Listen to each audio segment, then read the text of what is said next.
ये देखो, यही आसिम मुनीर है जिसकी इस हेट स्पीच के बारे में मैंने अभी प्रीवियस वीडियो में रेफर किया। देखो क्या बोल रहा है। पाकिस्तान की कहानी अपने बच्चों को जो है आपने जरूर सुनानी है ताकि वो पाकिस्तान की कहानी ना भूलें। Well, our forefathers they thought that we are different from the Hindus in every possible aspect of life. मतलब कि हिंदू एंसेस्ट्री होते हुए we are different from Hindu. मुंह में थूकते थे, जजिया वसूल करते थे, उससे बचने के लिए और तलवार की नोक पे इनके फोर फादर्स कन्वर्ट हो गए इस्लाम पे। और ये महाराज हिंदू से डिफरेंट हो गए क्योंकि इन्हें टू नेशन थ्योरी जो प्रमोट करना है और अपनी आर्मी का कोई इंपॉर्टेंस दिखाना है, यही तो करते आ रही है पाकिस्तानी आर्मी। कभी आज तक एक युद्ध नहीं जीत पाई इंडिया से, बांग्लादेश हार गई, कोई भी सेंस ऑफ अचीवमेंट नहीं है। उधर से टीटीपी और अफगानिस्तान इनकी अच्छे से लेता रहता है और जरूरत पड़ती है, कभी भी इच्छा होती है तो ईरान इनकी ऐसी तैसी कर देता है। और यहाँ अभी मैंने एक ट्वीट देखी कि भाई कोई बोल रहा है कि भाई हम पाकिस्तान से युद्ध नहीं कर सकते क्योंकि उनके पास में न्यूक्स हैं, ईरान के पास में है, टीटीपी के पास में है, अफगानिस्तान के पास में है। चलो Our फिर। religion is different. Our customs are different. Our traditions are different. Our thoughts are different. Our ambitions are different. That was the foundation of the two nation theory that was laid there. That we are two nations. We are not one nation. So because of that, our forefathers, they struggled, mounted that incessant struggle to create this country. Our forefathers बेचारे कितने struggle करते हैं English बोलने के लिए। अब मुझे language को लेकर कुछ बोलना नहीं चाहिए, मगर ये फैक्ट है, पाकिस्तानी और कुछ पर्टिकुलर जगह हैं जहाँ पर लोग पता नहीं क्यों इंग्लिश को लेके और ग्रामर को लेके बड़ा ही स्ट्रगल करते हैं। कोई एक सेंटेंस बिना स्पेलिंग मिस्टेक और ग्रामेटिकल एरर के लिख नहीं पाते हैं। I am not trying to be a language Nazi, but I am just highlighting the pattern. they have sacrificed immensely, and we have sacrificed a lot for the creation of this country. बड़ा इसने sacrifice कर लिया है, अपने बेटे के लिए farm house Canada वगैरह में लेके रखा हुआ है एज यूजुअल। एकड़ों की जमीनें मिलती हैं इन्हें पाकिस्तान में गिफ्ट में जब ये लोग रिटायर होते हैं तो। और पता नहीं क्या करप्शन, जो कि बिल्कुल हराम है इस्लाम में सच, मगर मस्ती में करते हैं ये लोग। और ये बड़ा two nation theory in terms of hatred फैलाने के लिए ये सब बातें करना। इसके 2 दिन के बाद में पुलवामा हुआ था। And we know how to defend it, my dear brothers and sisters. ये डिफेंड नहीं, अटैक करते हैं और इस तरह से आर्मी के भेष में आके टेररिस्ट को भेज भेज के अटैक करवाते हैं इनोसेंट सिविलियंस के अगेंस्ट, धर्म पूछ पूछ के। हिंदू एक तरफ हो जाओ, मुस्लिम एक तरफ हो जाओ, हिंदुओं को मार दो। And sons and daughters, please don't forget the story of Pakistan. Please don't forget that you are born terrorist if you are a Pakistani.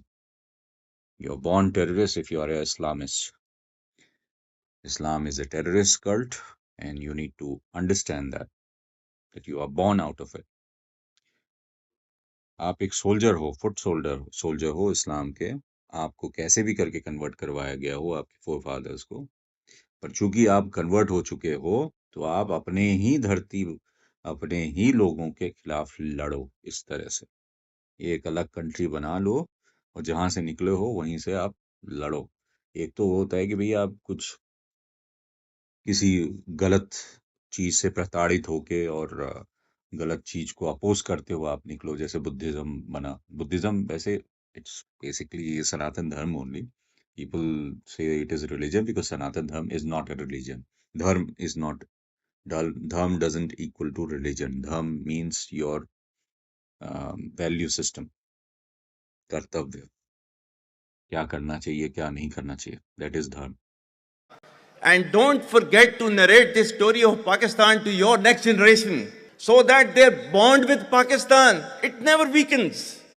Bonded with Pakistan की जगह they are bond with English. Whether it is the third generation or the fourth generation. Third generation की जगह third generation, एक शब्द नहीं बोलते बनता इन लोगों को। Or the fifth generation.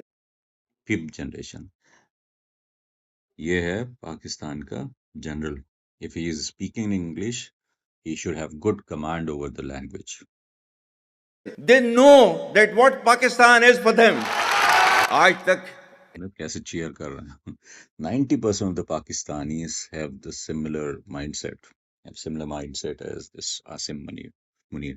That's the reason ये आया है ISI की तरफ से। ISI में शायद चीफ था या कुछ था, आर्मी चीफ बनने से पहले। आइडली इसको अरेस्ट हो जाना चाहिए था इस तरह की हेट स्पीच देने के बाद में। पाकिस्तान में दूसरी कम्युनिटीज भी हैं, भले ही इक्का दुक्का है, अगर ये इस तरह का जहर घोल रहा है एक पद पे रहते हुए। आप कॉन्स्टिट्यूशनल पद पे हो आप, और कॉन्स्टिट्यूशन में सब एक बराबर होते हैं। तो कौन समझा इन जिहादियों को? They are literally illiterate jihadis, क्योंकि इनकी लिटरेसी में फॉर्मल एजुकेशन से ज्यादा इस्लाम भरा पड़ा, और इस्लाम is all about terrorism and hatred, as I will be exposing in my subsequent videos. Just watch up. Follow me and watch up. इंसानियत की तारीख में सिर्फ दो रियासतें हैं जो कलमे की बुनियाद पर बनी हैं। पहली जो थी उसका नाम है रियासत तैयबा, क्योंकि तैयबा जो है वो नबी करीम सल्लल्लाहु अलैहि वसल्लम ने उसको नाम दिया था, और जबकि कुरान में उसका नाम है यसरब, या अहले यसरबा ला मुकाम लकुम फरजिउ, ये कुरान में नाम है उसका, जो आज जिसको मदीना अल मुनव्वरा कहा जाता है। और दूसरी रियासत जो है वो उसके 1300 साल के बाद अल्लाह ताला ने ये आपकी बनाई है, कलमे की बुनियाद अल्लाह ताला ने बनाई है। अब ये सो कॉल्ड कायदे आजम जिन्ना को भी रिडिक्यूल कर रहा है। ये अल्लाह ताला ने कलमे के नाम, कलमा क्या है? पहला कलमा क्या है? There is no other religion than Islam, there is no other prophet than Mohammed. So essentially completely sidelining all the Muslims, telling them that they are following the true thing, they are following the truth, and rest of the world is their enemy. ये उनका पहली सीख है, ABC। ये A है उनका इस्लाम का। बाकी सारी डॉक्ट्रिनेशन तो एक एक करके आएंगे ही सामने। अभी मैं लेके आऊंगा एग्जैक्टली क्या लिखा है कुरान में ही, मैं हदीस वगैरह की तरफ जाऊंगा ही नहीं मैं। के ऊपर। So this is what it is. Pakistan. Thank you so much for watching. Please do like, share and subscribe, and share your thoughts. Bye bye.